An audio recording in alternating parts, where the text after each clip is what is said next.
نحمد نصلی علی رسول الکریم اما بعد فاعوذ باللہ من الشیطان الرجیم بسم اللہ الرحمن الرحیم۔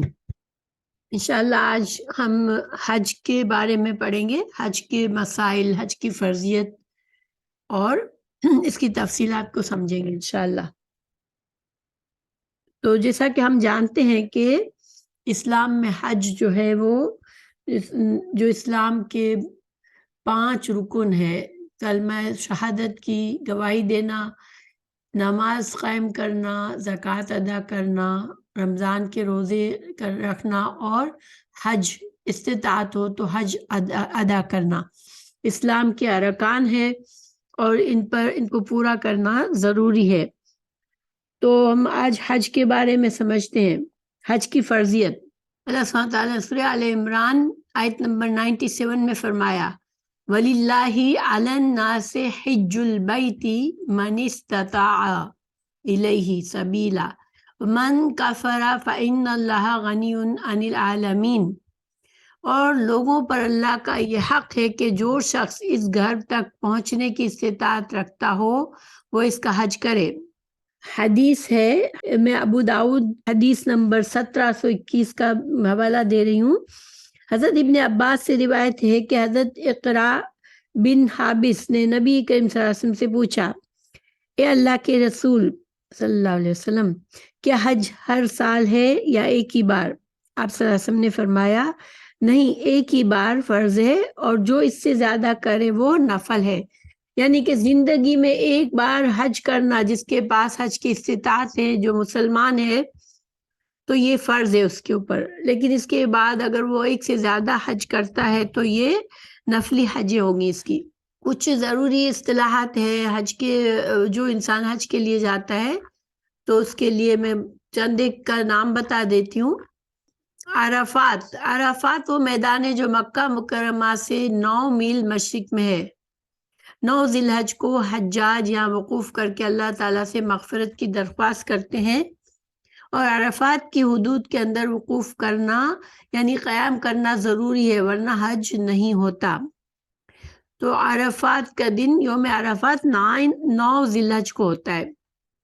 اچھا، پھر ایام تشریق جو ہے وہ 9، 10، 11، 12، 13 ذی الحج، ان دنوں میں طواف زیارت کے علاوہ حجاج کو منا میں ٹھہرتے ہیں، حجاج رمی کرتے ہیں اور قربانی کرتے ہیں۔ یعنی کہ یہ وہ دن ہے جو اصل میں حج کے مناسک جس میں ادا کیے جاتے ہیں۔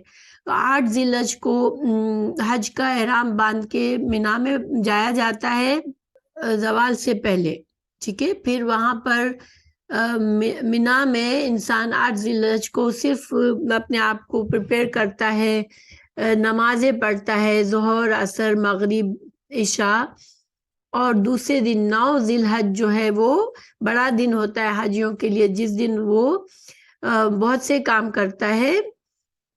تو اس کی تفصیلات انشاءاللہ ہم پڑھیں گے۔ پھر 10 ذی الحج کو جو حج کے لیے جو لوگ نہیں جاتے ان کے لیے عید کا دن ہوتا ہے، اور 10 ذی الحج کو حاجیوں کو بہت سے اور کام کرنے ہوتے ہیں، جو بھی ہم تفصیل مزید جانیں گے۔ پھر 11، 12، 13 جو ہے وہ ایام اشراق میں حاجی منا میں ہی رہتے ہیں اور اللہ کی یاد کرتے ہیں، ذکر اذکار کرتے ہیں اور رمی جمار کرتے ہیں۔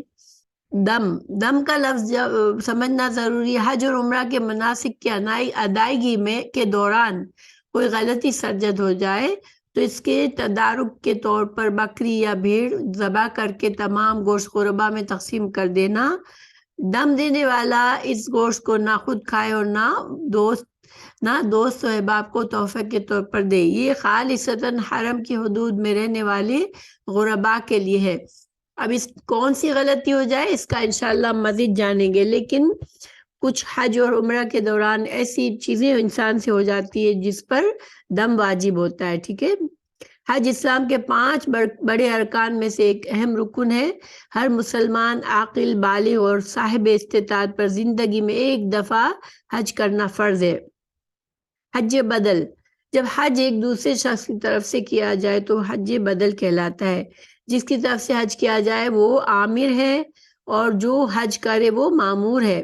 جب کسی انسان کے کوئی رشتے دار ہے، ماں باپ ہے، یا تو بہت زیادہ بوڑھے ہو چکے ہیں، ان کے استطاعت کے باوجود وہ نہیں کیا کر سکے اپنی زندگی میں، تو وہ چاہتے ہیں کہ ان کی جگہ کو اور ان کے لیے حج بدل کر دے، یا پھر جیسے کہ انسان والدین کو استطاعت تھی اپنی زندگی میں لیکن وہ نہیں کر پائے، تو ورثاء جو ہے وہ ان کا حج بدل کر سکتے ہیں۔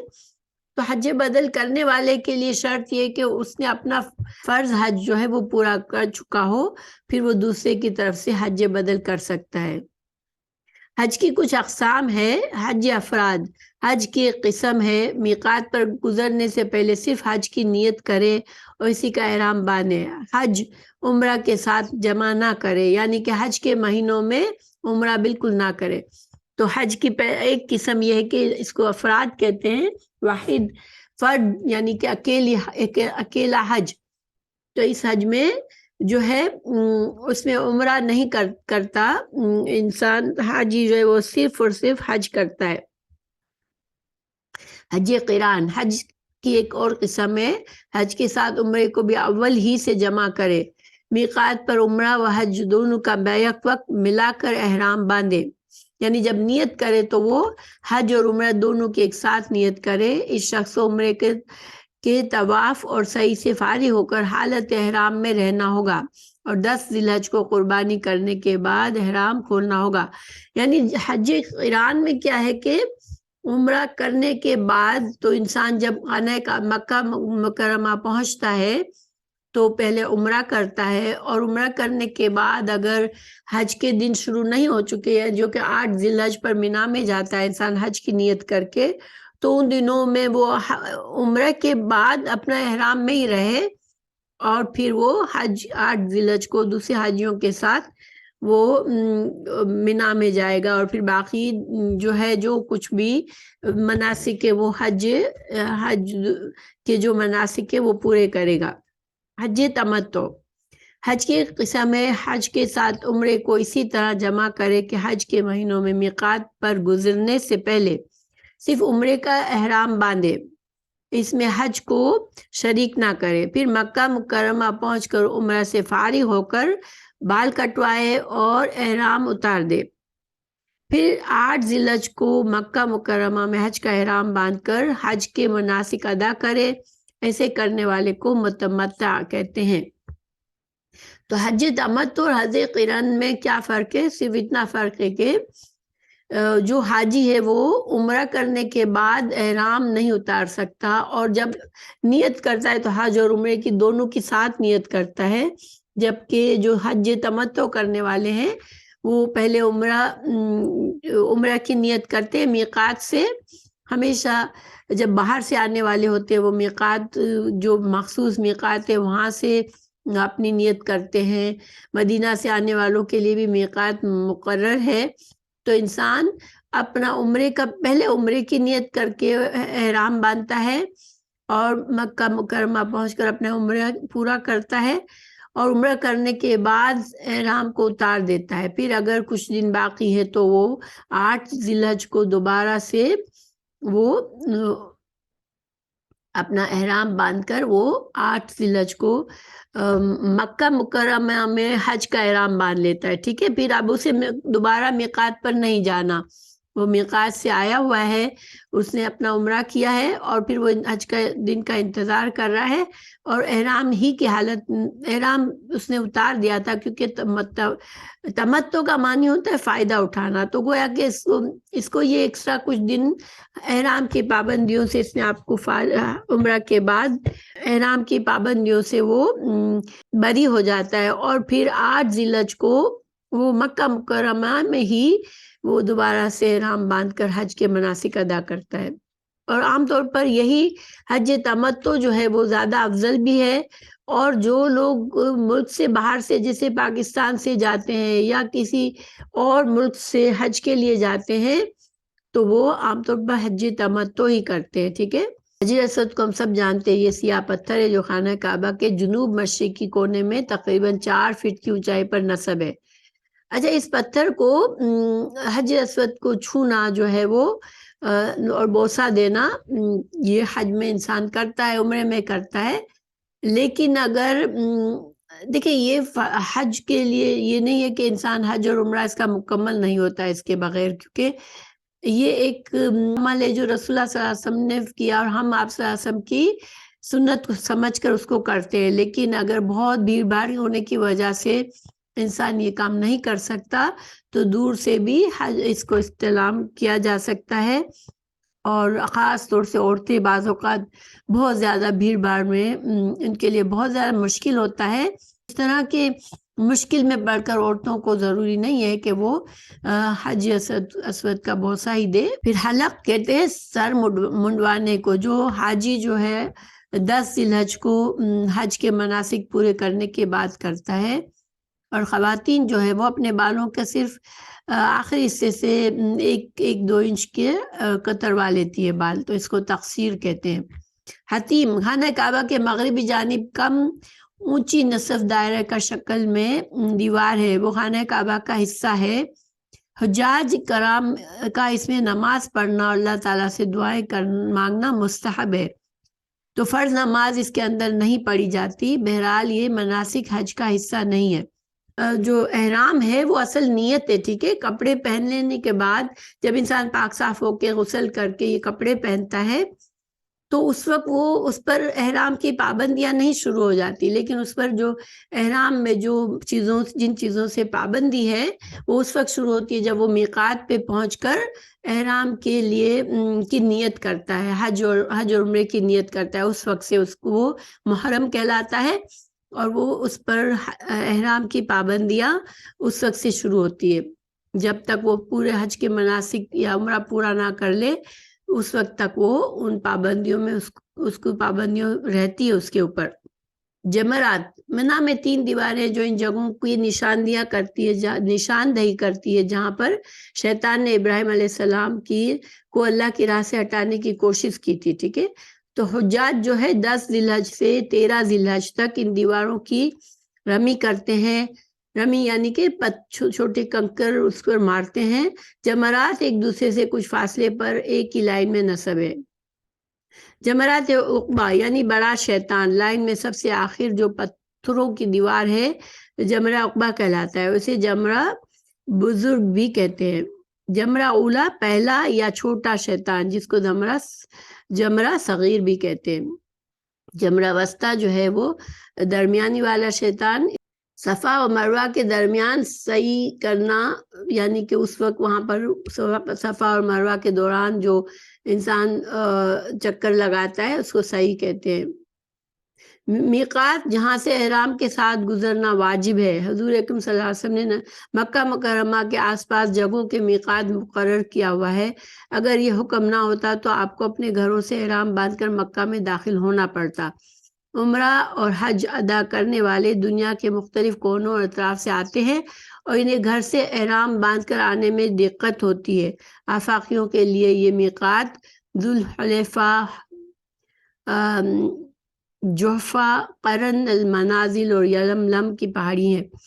یعنی ایک انسان کے لیے آسانی بھی ہے. دیکھیں احرام پہن کر انسان دور دور سے بھی آ سکتا ہے تو انسان کے لیے مشکل ہو جاتی ہے، لیکن اگر میقات پر پہنچتا ہے انسان اور میقات پر اپنا احرام باندھتا ہے، نیت کرتا ہے تو تھوڑی سی آسانی ہو جاتی ہے اس کے لیے.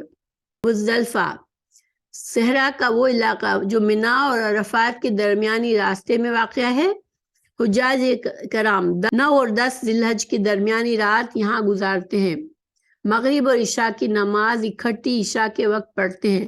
یعنی جو کہ 9 ذی الحج یوم عرفہ ہوتا ہے تو عرفہ سے انسان حاجی جو ہے وہ مغرب کا جب وقت ہوتا ہے تو بغیر مغرب پڑھے مزدلفہ میں آتے ہیں اور مزدلفہ میں مغرب اور عشاء کی نماز اکٹھی عشاء کے وقت پڑھتے ہیں. اور یہ قصر نماز ہوتی ہے کیونکہ دور دور سے آئے ہوئے ہوتے ہیں حاجی، اور پھر ان دونوں نماز کو جمع کر کے پڑھا جاتا ہے. اور آفتاب کے طلوع کے پیشتر فجر کی نماز ادا کرتے ہیں، پھر تھوڑی دیر وقوف کر کے منا کے لیے روانہ ہو جاتے ہیں. یعنی فجر کی نماز مزدلفہ میں پڑھی جاتی ہے، اس کے بعد جو ہے منا میں جاتے ہیں حاجی. تو یہ رات اصل میں دعاؤں کے لیے ہوتی ہے. حاجی جو ہے مزدلفہ میں دعائیں کرتے ہیں اللہ تعالیٰ سے اور یہ فرض نمازیں پوری کرتے ہیں. نمرہ میدان عرفات کی وہ مسجد جس کا کچھ حصہ حدود عرفات سے باہر ہے. ٹھیک ہے، نمرہ کی مسجد جو ہے یہ عرفات میں ہے، یعنی عرفات میں اس کا کچھ حصہ عرفات سے باہر بھی ہے. جو حج اور عمرے کی نیت ہوتی ہے وہ زبان سے کی جاتی ہے. ویسے نماز کی عام نماز ہم جو پڑھتے ہیں اس کی بول کر نیت کرنا ضروری نہیں ہے، اس کی نیت دل میں ہوتی ہے، لیکن حج اور عمرے کی نیت جو ہے وہ انسان بول کر کرتا ہے. رمل کرنا طواف عمرہ اور طواف زیارت کے دوران پہلے 3 چکر میں شانے ہلاتے ہوئے قریب قدم رکھ کر قدر تیزی سے چلنے کو رمل کہتے ہیں. رمی مینا میں 10 ذی الحج سے 13 ذی الحج تک شیطانوں کو کنکریاں مارنا رمی کہلاتا ہے. یہ حضرت ابراہیم علیہ السلام کے طریقے کی پیروی ہے. مینا میں 3 جگہوں پر تھوڑے تھوڑے فاصلے پر پتھر کی دیواریں بنی ہوئی ہیں، ان کو کنکریاں ماری جاتی ہے. ہم حج کی استطاعت کیا ہوتی ہے، ٹھیک ہے، جس کو ہم تھوڑا سا سمجھتے ہیں. ہمارے قرآن و حدیث کے مطابق ہمیں پتہ چلتا ہے کہ استطاعت رکھنے والے شخص پر حج فوری طور پر ادا کرنا واجب ہے. ٹھیک ہے، اچھا، تو جس پر حج واجب ہو جائے اگر وہ ادا کرنے کی طاقت بھی رکھتا ہے اسے فوری حج کرنا چاہیے، اور اسی کے لیے تاخیر جائز نہیں. اس کے لیے امام ابو حنیفہ، امام مالک بھی قائل اسی کے ہیں. مالی استطاعت، پہلی استطاعت کیا ہے؟ مالی استطاعت، یعنی مالی طور پر انسان جو ہے اس قابل ہو کہ وہ جب حج کے لیے جائے تو حج کے اخراجات، سفر کے اخراجات، وہاں پر اپنا زادے رہا اور یہ سب کچھ کر سکتا ہو. پلس جب وہ حج کے لیے جائے تو اگر وہ اپنی کسی فیملی، بیوی بچوں کو یا اپنے اہل خانہ کو گھر چھوڑ کے جا رہا ہے تو ان کے لیے نان نفقے کا انتظام، ان کے رہنے کا انتظام بھی کر کے جائے. یہ نہ کہ لوگوں کو ایسے ہی چھوڑ کے، اپنے گھر والوں کو ایسے ہی چھوڑ کر چلا جائے. نہیں، ان کے لیے نان نفقے کا اور ان کے ضروریات کا خیال رکھ کر ان کا انتظام کر کے پھر جائے. استطاعت میں بدنی صحت اور بیت اللہ تک پہنچنے کے لیے سواری کا انتظام بھی شامل ہے. انسان کی صحت بھی ہونی چاہیے، اس قابل ہو انسان کہ وہ حج کا سفر پورا کر سکے. اچھا دیکھیں، اب کوئی انسان کہے کہ بھائی میرے پڑوسی تو بہت غریب ہیں، ان کے لیے میں ان کو صدقہ کر لوں حج کرنے کے بجائے، کیونکہ پڑوسیوں کا حق ہوتا ہے. تو ایسے نہیں ہوتا. ٹھیک ہے، فرض جو آپ پر حج فرض ہے وہ اس کو آپ یہ نہیں کر سکتے کہ میں اس پیسوں سے صدقہ کر دوں کسی کو، کیونکہ جن کی ذمہ داری اللہ نے آپ کو ڈالی ہے وہ آپ کے والدین، اپنی اولاد، آپ کی بیوی، ان کے لیے آپ ضروری خرچہ چھوڑ کر آپ حج کے لیے جا سکتے ہیں. لیکن اگر آپ کے پڑوسی بھی غریب ہے تو یہ نہیں کہ آپ کی ذمہ داری ہے. ہاں، ان کا ہمارے مذہب میں پڑوسی کا خیال رکھنا بہت ہی ہمیں بتایا گیا ہے اور بہت زیادہ ایک طرح سے اہم چیز ہے. لیکن یہ انسان نہ کرے کہ اپنے حج کا پیسہ پڑوسی کو دے دے کہ چلو پڑوسی غریب ہے. تو چونکہ اب استطاعت ہے اس میں، اور مالی اور ذہنی بدنی استطاعت ہے، تو اس کے اوپر یہ فرض عبادت ہے. تو پڑوسی کو پیسے دینا فرض عبادت نہیں ہے، اس لیے فرض کو مقدم کیا جائے. ٹھیک ہے، اسی طرح بہت سے لوگ کہتے ہیں کہ لڑکیاں ہیں ہماری، ہم ان کی شادی کر کے جائیں، یا تو یہ بھی ضروری نہیں ہے. ٹھیک ہے، کہ لڑکیوں کی شادی ہو جائے اس کے بعد ہی انسان حج کے لیے جائے. ہاں، البتہ یہ کہ جو اہل خانہ کو پیچھے چھوڑ کے جا رہا ہے ان کا صحیح انتظام کر کے جائے بس، تو اور اپنی حج کو پورا کر لے. اگر دیکھیں، اگر ایک انسان تجارت کرتا ہے، ٹھیک ہے، اب تجارت میں جو اس کا راس المال، یعنی کہ جو اس کی انوینٹری ہے جس کو وہ بیچ کر پیسے کماتا ہے، اب وہ کہے کہ میں جو ہوں چونکہ میرے پاس مال ہے جس سے میں تجارت کرتا ہوں، تو پھر اور وہی مال ہے، صرف اس کے سوا اس کے پاس کچھ اور مال نہیں ہے. اگر وہ اپنے مال کو بیچ کر سارے پیسے سے وہ حج کر لے گا تو یہ جائز نہیں ہے، کیونکہ پھر انسان کے بیوی بچوں کے لیے اخراجات پورا کرنا یہ بھی اس کے اوپر فرض ہے.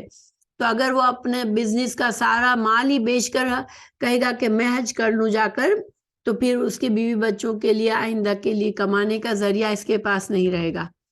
ہوتا ہے کہ انسان کو کوئی بیماری ہے، ٹھیک ہے، کوئی کرونک بیماری ہے اور وہ ابھی صحیح ہے، لیکن اس کو ڈر ہے کہ وہ شاید راستے میں بیمار ہو جائے گا اور وہ حج پوری نہیں کر سکے گا، تو ایسے میں انسان اپنی نیت میں شرط رکھ لے، ٹھیک ہے، شرطیہ نیت کرے کہ یا اللہ اگر تو میرے لیے آسانی کرنا، میں حج کے لیے نکل رہا ہوں، لیکن اگر میری بیماری نے یا کسی اور وجہ سے مجھے روک لیا گیا، میں حج نہیں کر سکا، تو پھر تو مجھے معاف کر دینا۔ تو یعنی کہ اس میں کیا ہوتا ہے فائدہ کہ انسان اگر خدا نخواستہ وہ اپنی نیت کر کے نکلا ہے لیکن اس کی بیماری بڑھ گئی راستے میں، اب وہ اس قابل نہیں ہے کہ اپنا سفر پورا کر سکے، تو اس پر کوئی جرمانہ دم نہیں ہوگا، وہ اپنا احرام اسی وقت کھول سکے گا، ٹھیک ہے، کیونکہ جب انسان حج کی ایک بار نیت کر لیتا ہے تو پھر اس کو شرط جو ہے اس کو پھر حج پورا کرنا ہوتا ہے۔ تو اگر انسان کو خدشہ ہے کہ حج یا عمرے کی تکمیل میں کوئی رکاوٹ کھڑی ہو سکتی ہے تو پھر حج یا عمرے کے لیے احرام کی نیت کرتے وقت یہ شرط لگانا، اور یہ شرعی عمل ہے، ٹھیک ہے، کہ اس کے الفاظ ایسے ان حبسنی حابسن فمحلی حیث حبستنی، اگر مجھے کوئی روکنے والا روک دے تو میرے احرام کھولنے کی جگہ وہی ہوگی جہاں تو مجھے روک دے، ٹھیک ہے، یہ صحیح بخاری کی حدیث ہے۔ تو اس شرط کے لگانے سے محرم کو فائدہ یہ ہوگا کہ حج کی تکمیل میں کوئی مانع آ جائے تو بیماری یا حادثاتی صورت میں حال بن جائے تو کسی بھی سبب کی وجہ سے مکہ میں داخل ہونے سے روک دیا جائے تو اپنے احرام کو کھول دے، اور اس پر کچھ نہیں ہوگا، نہ اس پر فدیہ لازم ہوگا اور نہ ہدی یا اور اسی طرح اس پر سر منڈوانا بھی ضروری نہیں ہوگا۔ اگر یہ شرط نہیں لگائے گا پھر کیا ہوگا، حج یا عمرے کے عدم تکمیل کی صورت میں اسے محصر کہا جائے گا۔ محصر ایسے کہتے ہیں جس کے حج یا عمرے کی تکمیل میں کوئی رکاوٹ آ جائے، تو اس پر لازمی ہے کہ وہ ہدی کا جانور ذبح کرے اور اپنے سر منڈوا لے، جیسے کہ آپ صلی اللہ علیہ وسلم نے حدیبیہ کے سال میں کیا تھا کہ مشرکوں نے مکہ میں داخل نہیں ہونے دیا تھا، تو رسول اللہ صلی اللہ علیہ وسلم نے اپنی ہدی کا جانور ذبح کر دیا تھا اور اپنا سر منڈوایا تھا، پھر صحابہ کرام نے بھی یہی عمل کیا تھا۔ تو یہ بخاری کی حدیث ہے، کیونکہ اس میں ہم قرآن میں یہ آیت موجود ہے سورہ بقرہ میں کہ اور حج اور عمرے کو اللہ کے لیے مکمل کرو، پس اگر تم محصور کر دیے جاؤ تو جو ہدی میسر ہو اسے ذبح کر دو، اور اپنے سروں کو اس وقت تک نہ منڈواؤ جب تک ہدی اپنی جگہ نہ پہنچ جائے۔ اسی وجہ سے شرط رکھنے والے کے لیے آسانی رہتی ہے، ٹھیک ہے، اگر انسان ایسے حالات میں نکل رہا ہے کہ اس کو پتہ ہے کہ حالات اچھے نہیں ہیں، سفر میں راستے میں مجھے روک دیا جائے گا یا میری بیماری مجھے روک دے گی، تو یہ طریقہ صحیح ہے۔ استطاعت میں دیکھیں، مردوں کے لیے تو استطاعت ہم نے پڑھ لی، عورتوں کے لیے محرم کا ساتھ ہونا ضروری ہے اور حالت عدت میں نہ ہو، یہ دو باتیں اس کو دیکھنی ہے عورت کو۔ تو محرم جو ہے اس کے لیے محرم اس کا وہ شخص ہوتا ہے جو کہ جس سے زندگی میں کبھی بھی وہ نکاح نہیں کر سکتی، اس کا بیٹا، اس کا سگا بھائی، اس کا شوہر، اس کا باپ، ٹھیک ہے، تو وہ اس کے محرم ہوتے ہیں۔ خواتین احرام کی حالت میں سلے ہوئے کپڑے ہی پہنے گی، ٹھیک ہے۔ مردوں کے لیے تو جیسے ہم نے جانا کہ اس کو دو کپڑوں میں خود کو لپیٹنا ہے جو کہ ان سلے ہوئے ہیں، مگر عورت جو ہے وہ اپنے جو کپڑے عام حالات میں پہنتی ہے وہ پہنے گی، جرسی، سویٹر اور چادر وغیرہ کا استعمال کر سکتی ہے۔ احرام سر سے لے کر پاؤں تک ایسا بنائے جس سے سر بھی ڈھک جائے اور پورا جسم بھی ڈھک جائے، صرف چہرہ کھلا ہوا ہو۔ خواتین کو سر ڈھانپنا واجب ہے۔ تو دیکھیں یہاں پر یہ سمجھنا ضروری ہے کہ نقاب جو ایک طرح سے سلی ہوئی نقاب ہوتی ہے وہ نہیں لگا سکتی عورت، لیکن اگر سر پہ جو اس کی اوڑھنی ہے وقت ضرورت وہ اس کو تھوڑا سا آگے کی طرف کر کے جو ہے اپنا پردہ کر سکتی ہے، ٹھیک ہے۔ پھر عورت احرام باندھتے وقت اگر حالت حیض میں ہو تو غسل اور وضو کر کے سر پر اسکارف باندھ لے تاکہ سر کے بال نظر نہ آئے، احرام کی نیت کر لے لیکن نماز نہیں پڑھے گی، ٹھیک ہے۔ یہ حیض والی عورت کے لیے کہ اب حج کا تو ظاہر دن فکس ہے، انسان کو نکلنا ہے، اب اگر اسے اس وقت حیض آ گیا تو وہ اپنا غسل بھی کرے گی، وضو بھی کرے گی اور پھر اپنا کپڑے پہن لے گی، سر پہ احرام باندھ لے گی، یعنی کہ سر پہ اسکارف باندھ لے گی، لیکن نماز ظاہر نہیں پڑھے گی کیونکہ وہ حیض کی حالت میں ہوگی، اور اگر اسی حالت میں وہ مکہ مکرمہ پہنچ جائے گی تو حرم شریف میں نہیں جائے گی، جہاں پر وہ وہاں رکی ہوئی ہے وہیں پہ رہے گی، ہوٹل میں یا کسی کے گھر میں۔ پھر جب حیض سے پاک ہو جائے گی تو غسل اور وضو کر کے اور پاک لباس کے ساتھ اپنے محرم کے ساتھ لبیک پکارتے ہوئے حرم شریف جائے گی اور طواف کرے گی اور صفا اور مروہ کی سعی کرے گی۔ سر کے بالوں کے آخر سے ایک اور بال کاٹ کر عمرہ مکمل کرے گی۔ لیکن حیض و نفاس کی صورت میں عورت اللہ کا ذکر کر سکتی ہے اور باقی مناسک کر سکتی ہے، جیسے مینا میں جانا ہے تو سب کے ساتھ مینا میں جائے گی، عرفات میں جانا ہے عرفات میں جائے گی، بس حرم شریف میں نہیں جا سکتی، طواف نہیں کر سکتی، ٹھیک ہے۔ حرم شریف میں بیٹھے بیٹھے بھی حیض شروع ہو جائے تو وہ فوراً مسجد سے باہر آ جائے گی۔ اللہ کا ذکر اذکار کرنے میں کوئی پابندی نہیں ہے، دعائیں مانگنے میں کوئی پابندی نہیں ہے، ٹھیک ہے۔ مزدلفہ بھی جا سکتی ہے وہ، یعنی کہ عرفات بھی جا سکتی ہے، مینا بھی جا سکتی ہے، مزدلفہ بھی جا سکتی ہے، حاجیوں کے ساتھ یہ سارے کام کر سکتی ہے، سوائے نماز نہیں پڑھ سکتی۔ پھر شیطان کو کنکریاں بھی مار سکتی ہے، ٹھیک ہے، قربانی بھی ہو سکتی ہے اس کی، اس حالت میں سر کے بال جو ہے پھر سر کے بال کاٹے گی، احرام سے فارغ ہو جائے گی۔ لیکن طواف زیارت اگر اس کا رہ چکا ہے تو طواف زیارت کون سا ہوتا ہے؟ جو ضروری ہوتا ہے حاجیوں کے لیے، یہ حج کے فرائض میں شامل ہے۔ طواف زیارت اگر نہیں کر سکی تو پھر اس کو وہ بعد میں کرنا پڑے گا، جب وہ پاک صاف ہو جائے گی تو وہ اپنا طواف زیارت کرے گی، اپنے محرم کے ساتھ بیت اللہ شریف جائے گی، طواف زیارت کی نیت سے طواف کرے گی، 2 رکعت واجب طواف ادا کرے گی، جو کہ یا تو وہ مقام ابراہیم کے پیچھے یا کہیں بھی کہیں بھی حرم شریف میں جگہ ملے گی وہاں 2 رکعت پڑھے گی، صفا مروہ کی سعی مکمل کرے گی۔ اب اس کا حج مکمل ہو گیا، ٹھیک ہے۔ احرام کی کچھ قسمیں ہیں۔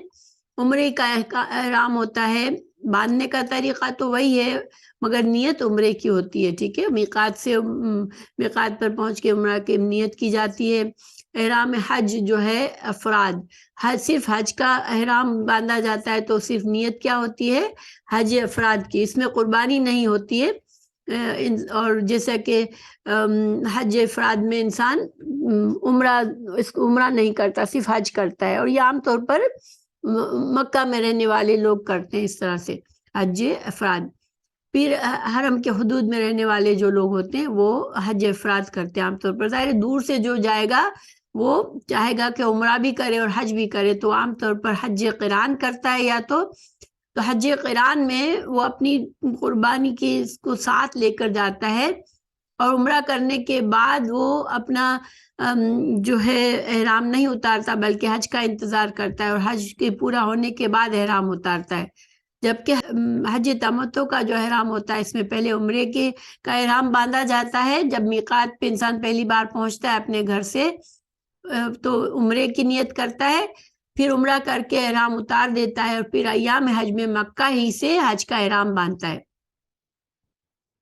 تو احرام کے لیے مسنون امور کیا ہے؟ غسل کرنا، پھر مردوں کا احرام پہننے سے پہلے جسم پر خوشبو لگانا، عورت خوشبو نہیں لگاتی، اور ان سلی چادریں پہننا اور ٹخنوں سے نیچے تک جوتے پہننا، یہ مردوں کے لیے ہے۔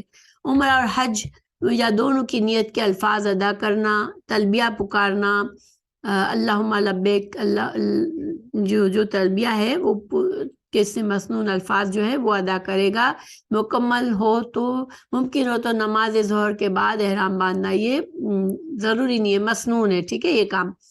مباح احرام یعنی کہ جو جائز کام ہے، کہ احرام کے دوران انسان اب وہاں پر ہے انسان، ظاہر ہے کہ 8 تاریخ سے لے کر کم از کم اس نے اگر 8 تاریخ کو باندھا ہے تو وہ پورا وقت جب تک وہ سارے مناسک نہیں کر لے گا تو احرام نہیں اتارتا۔ اس لیے احرام کے دوران اگر اسے غسل کرنا ضروری ہوا تو غسل کر لے اور دوبارہ وہی کپڑے لپیٹ لے، تو اس سے اس کا جو نیت کی ہوئی تھی اس نے میقات کی وہ ختم نہیں ہوتی، ٹھیک ہے۔ یعنی یہ جو 2 چادریں انسان لپیٹتا ہے وہ اصل میں اس کو اتارنا، اس کو بدلنا، اس کو دھونا، نئے دوبارہ سے پہننا، یہ جائز کام ہے، اس سے احرام کی نیت میں خرابی نہیں آتی، ٹھیک ہے۔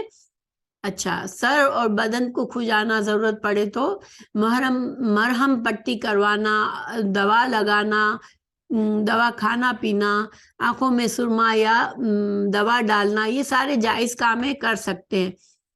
کوئی ایسا جیسے کوئی جانور یا کیڑا یا ایسا ہو جس سے پتا ہے کہ اس کے کاٹنے سے انسان کو نقصان ہوگا، اس کو احرام کی حالت میں مار بھی سکتا ہے وہ۔ احرام کی چادریں بدلنا، یعنی کہ جو چادریں پہنی ہوئی ہیں اس کو گندا ہو تو اس کو بدل دے۔ انگوٹھی، گھڑی، اینک، پیٹی یا چھتری وغیرہ استعمال کرنا، یہ کام بھی کر سکتا ہے۔ بغیر خوشبو والا تیل یا صابن استعمال کرنا۔ سمندری شکار کرنا، شکار منع ہے احرام کی حالت میں۔ اب تو خیر حاجی یا عمرہ کرنے والے شکار کے لیے نہیں نکلتے، لیکن جب ایسے حالات ہو جس میں انسان کے پاس اتنا زیادہ راہ نہیں ہوتا تھا اور کھانے پینے کے لیے ایسے ہوٹلز اور ریسٹورانٹس اور نہیں ہوتے تھے، تو انسان شکار پر ڈیپینڈ کرتا تھا، تو سمندری شکار کرنا جائز ہے، مگر احرام کی حالت میں انسان کسی جانور کا شکار نہیں کر سکتا۔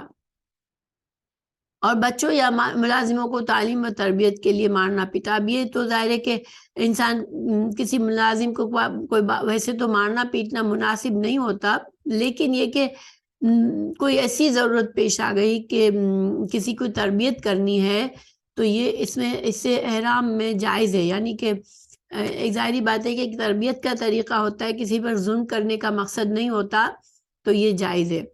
ممنوعات احرام مردوں اور عورتوں دونوں کے لیے، جمع کرنا یا متعلقات جمع، یعنی کہ بوس و کنار کرنا یا اس طرح سے انسان جو جنسی خواہشات کے لیے کوئی بھی ایسا عمل نہ کرے، ایک مرد اور عورت اپنے ایک دوسرے کے قریب اس نیت سے نہ آئے، کسی قسم کا جنسی تعلق نہ کرے، پھر لڑائی جھگڑا نہ کرے، اور تمام گناہ اور نافرمانی کے کام سے بچے، ٹھیک ہے؟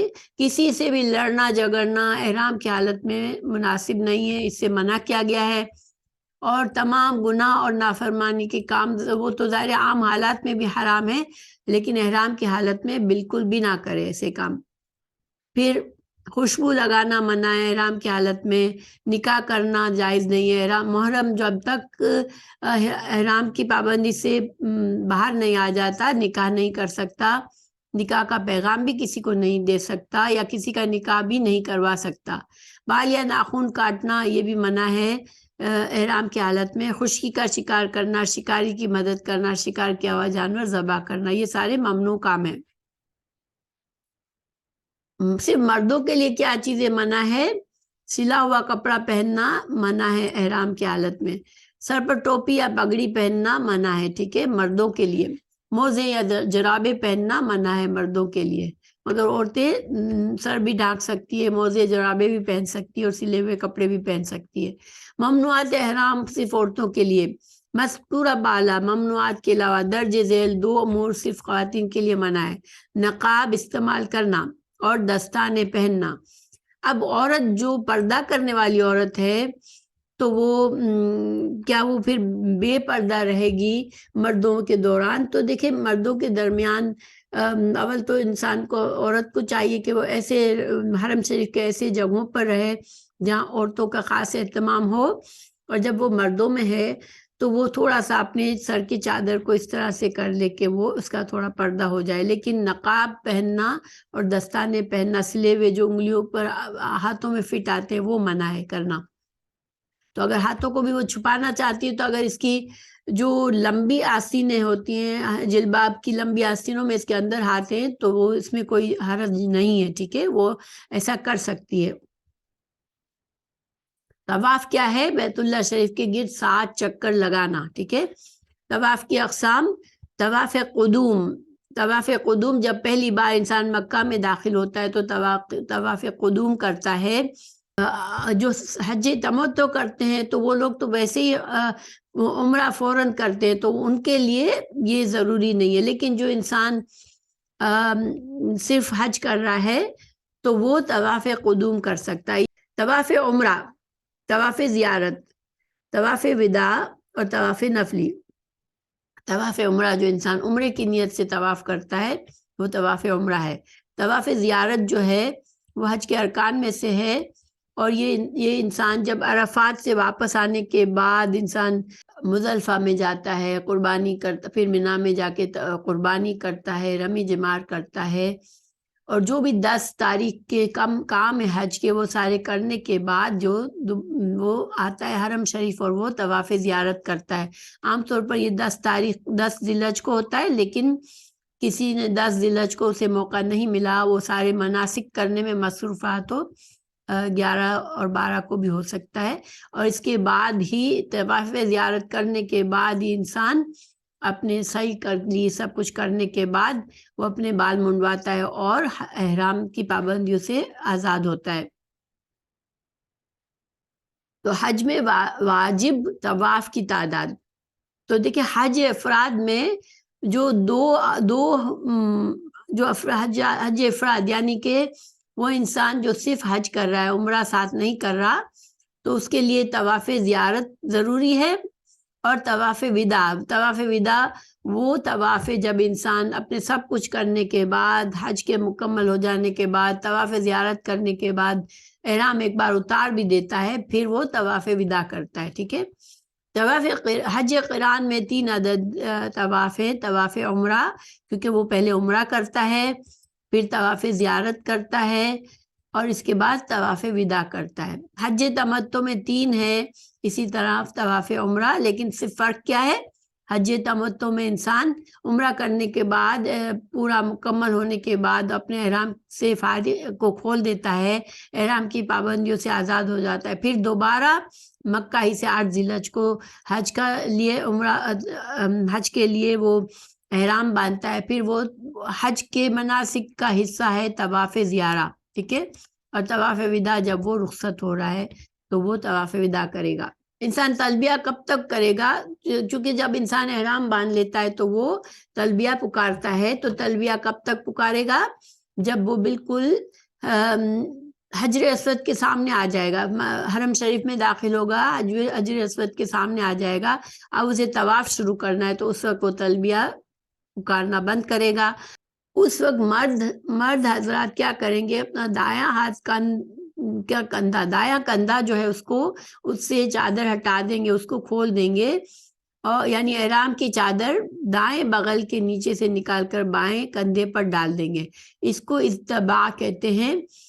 لیکن یہ جو اپنا کاندھا کھولنا ہے یہ صرف طواف کے دوران ہے، طواف ختم ہونے کے بعد اتباع نہیں ہوگا، پھر انسان کو اپنی چادر کو پوری طرح سے اوڑھنا ہوگا اور کندھا ڈھانپ کر 2 رکعت واجب طواف پڑھنے ہیں، 2 رکعت یا تو مقام ابراہیم کے پیچھے پڑھے یا کہیں بھی جگہ ملے وہاں پڑھ لے، اور پھر جب صحیح وغیرہ کرنے میں انسان اپنے کاندھے کو چادر کے اندر ہی رکھے گا، یعنی وہ صرف طواف کے لیے اس طرح سے اپنا کاندھا کھولے گا۔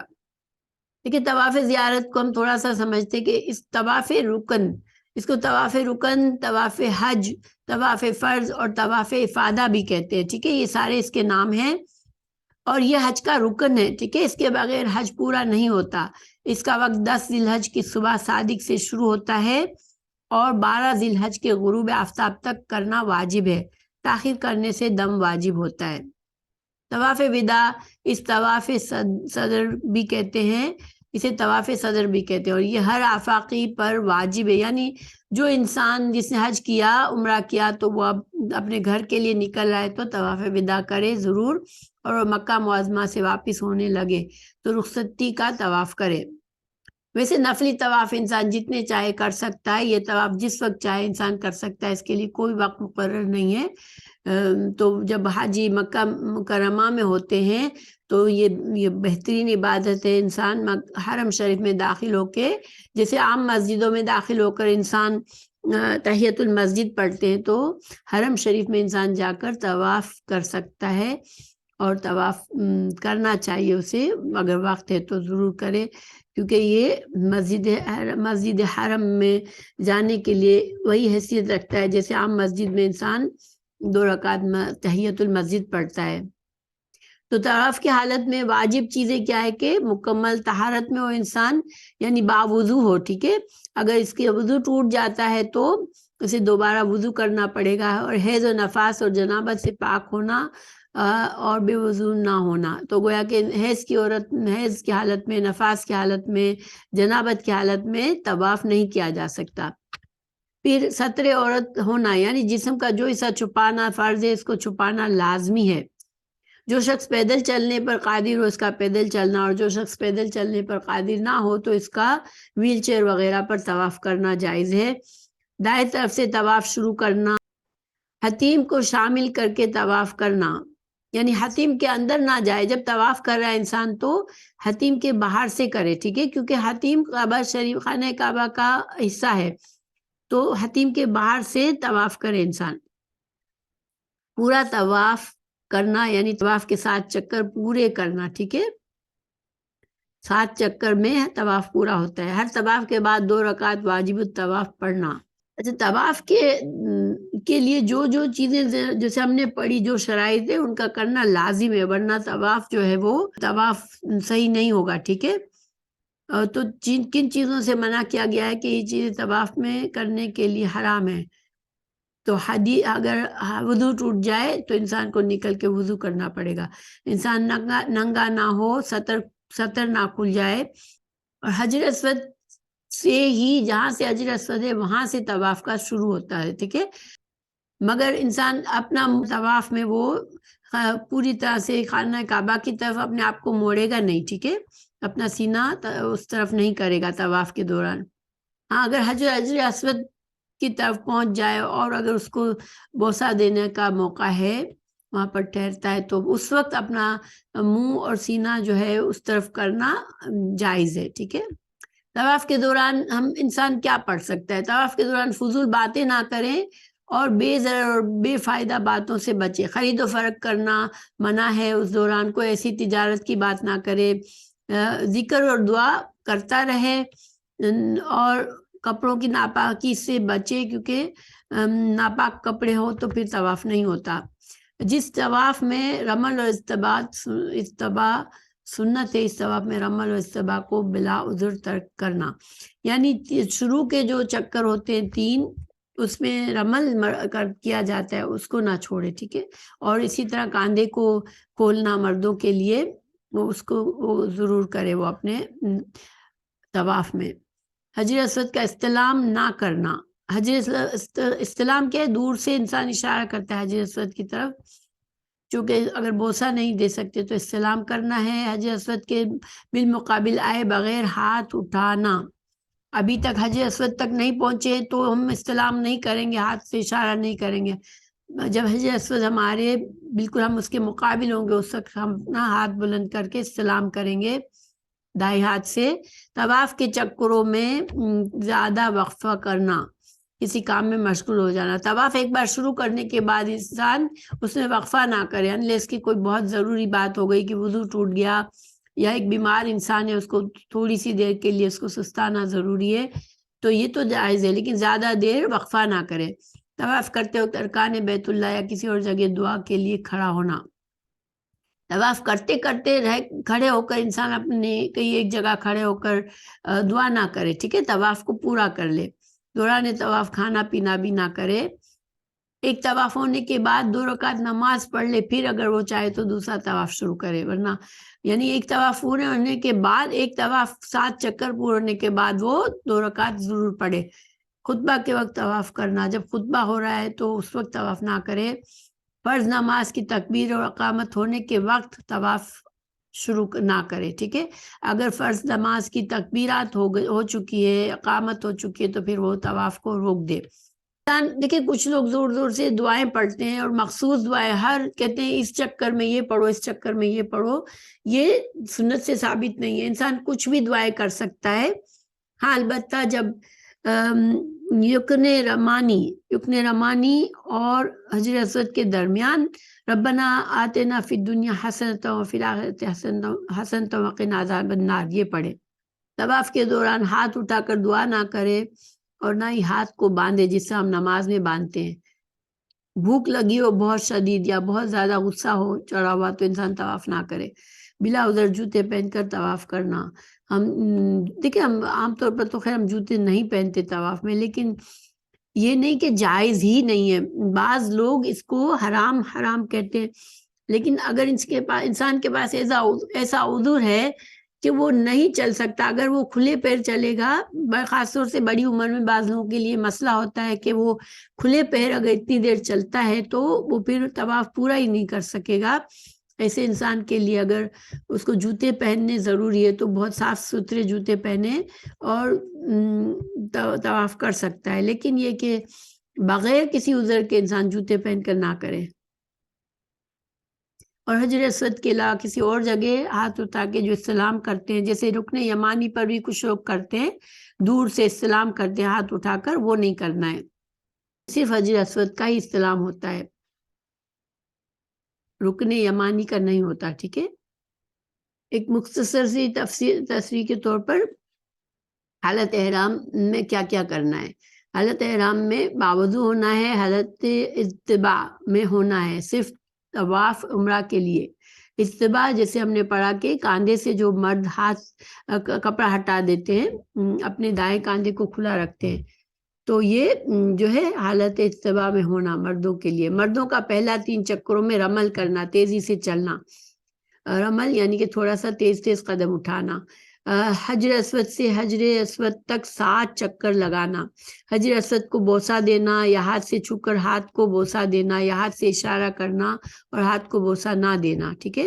دور سے اشارہ کرنے والے کو ہاتھ کو بوسہ دینا ضروری نہیں ہے، لیکن جو انسان بوسہ خود نہیں کر سکتا مگر ہاتھ لگا سکتا ہے، اتنا قریب پہنچ گیا تو ہاتھ لگا کر ہاتھ کو بوسہ دے سکتا ہے. حجر اسود کے استلام کے وقت بسم اللہ اللہ اکبر پڑھنا ہے. ٹھیک ہے. اچھا، رکن یمانی کو چھونا اور ہاتھ کو بوسہ نہ دینا. اگر چھونا ممکن نہ ہو تو اشارہ کیے بغیر گزر جانا.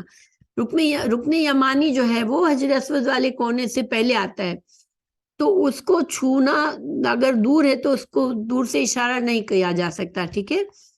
اور ہاتھ لگا کے ہاتھ کو بوسہ بھی نہیں دے سکتے. ہاں، اس کو چھونا ممکن ہو تو چھونا اگر ممکن ہے انسان تو اس کو چھو لے صرف ہاتھ سے. ٹھیک ہے. 7 چکر پورے کرنے کے بعد مقام ابراہیم پر 2 رکعت ادا کرنا. 2 رکعت ادا کرنے کے بعد آب زمزم پینا اور کچھ سر پر ڈالنا. صفا اور مروہ پر سعی کے لیے جانے سے قبل حجر اسود کا استلام کرنا. یہ ساری چیزیں یعنی اب ہماری جب طواف پورا ہو جاتا ہے انسان تو اب وہاں سے نکل کر وہ صفا اور مروہ کی طرف جاتا ہے، تو اس سے پہلے حجر اسود کو دور سے حجر اسود کے مقابل آئے اور اس کو دور سے ہاتھ سے سلام کرے. ٹھیک ہے. اور اللہ اکبر بسم اللہ پڑھ کے کرنا پڑتا ہے. جب بھی بسم اللہ ہی اللہ اکبر یہ پڑھا جاتا ہے جب بھی استلام کیا جاتا ہے.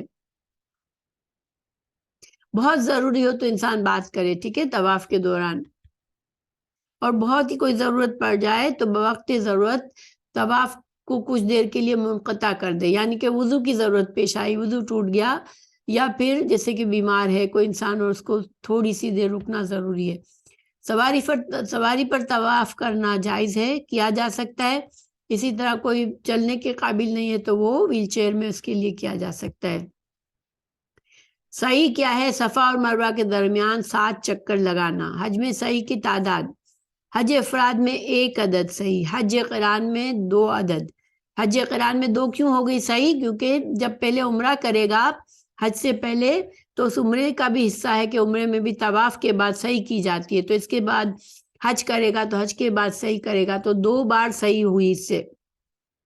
حج تمتع میں اسی طرح 2 بار ہوگی، کیونکہ پہلے وہ عمرہ کرے گا، پھر اپنا عمرہ مکمل کر کے اپنا احرام اتارے گا، پھر دوبارہ حج کا احرام باندھ کے حج کے تکمیلی پر کے لیے وہ صحیح کرے گا.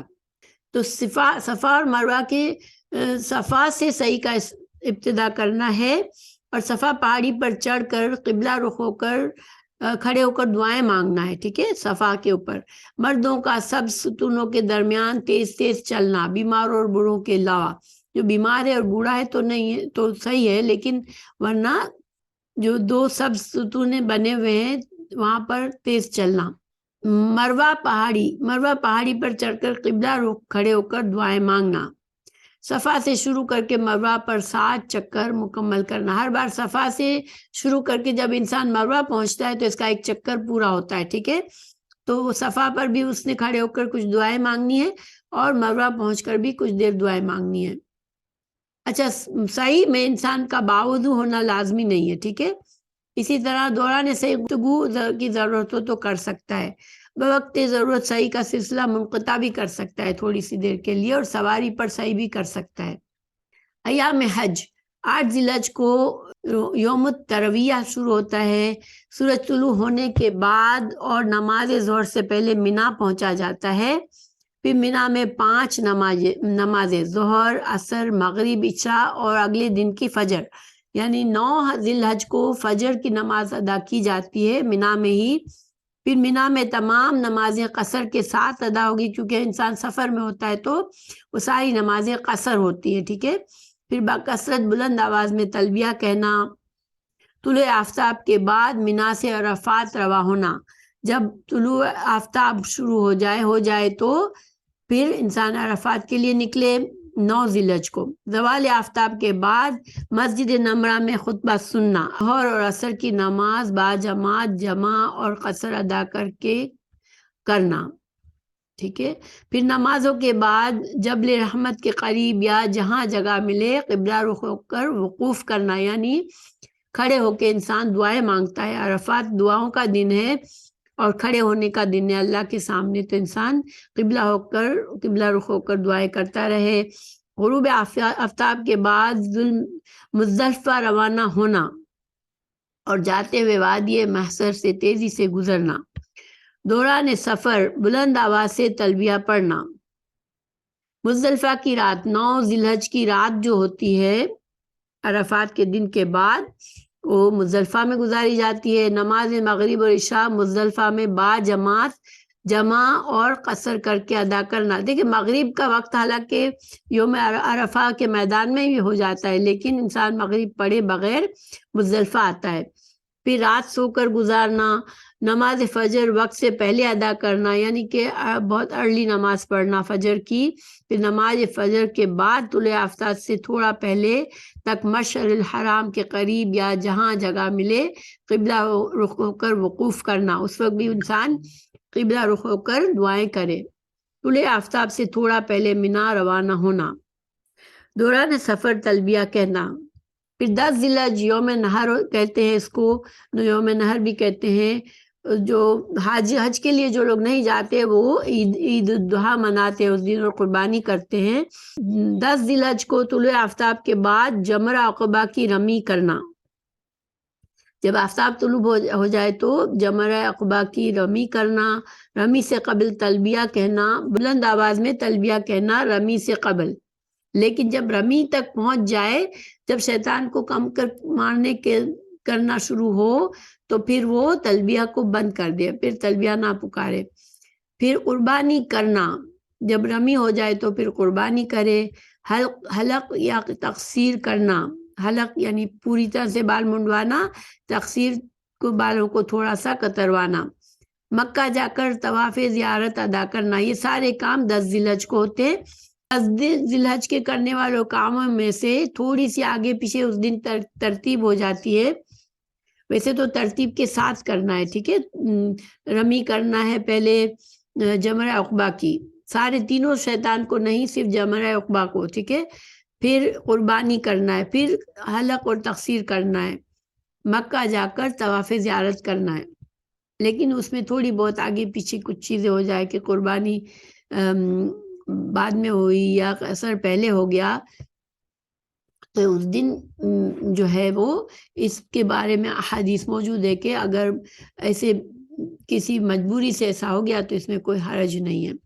اچھا، صحیح کرنا اور مکہ مکرمہ سے مینا واپس آ جانا، اس دن 10 ذی الحج کو انسان یہ سارے کام کرنے کے بعد پھر مینا واپس آ جاتا ہے، ٹھیک ہے۔ اور ایام تشریق 11، 12، 13 ذی الحج کو انسان کیا کرتا ہے، تمام راتیں مینا میں گزارتا ہے۔ یہ ساری راتیں اب مینا میں رہے گا وہ، جمرہ اولا، جمرہ وسطیٰ اور جمرہ عقبہ کی زوال کی آفتاب کے بعد رمی کرے گا۔ اب دیکھیں اس میں آفتاب کے بعد رمی کرنا ہے، ٹھیک ہے، جب تو یعنی زوال آفتاب، یعنی کہ ظہر کے نماز کا جہاں وقت شروع ہوتا ہے اس وقت ان 3 دنوں میں رمی کی جاتی ہے۔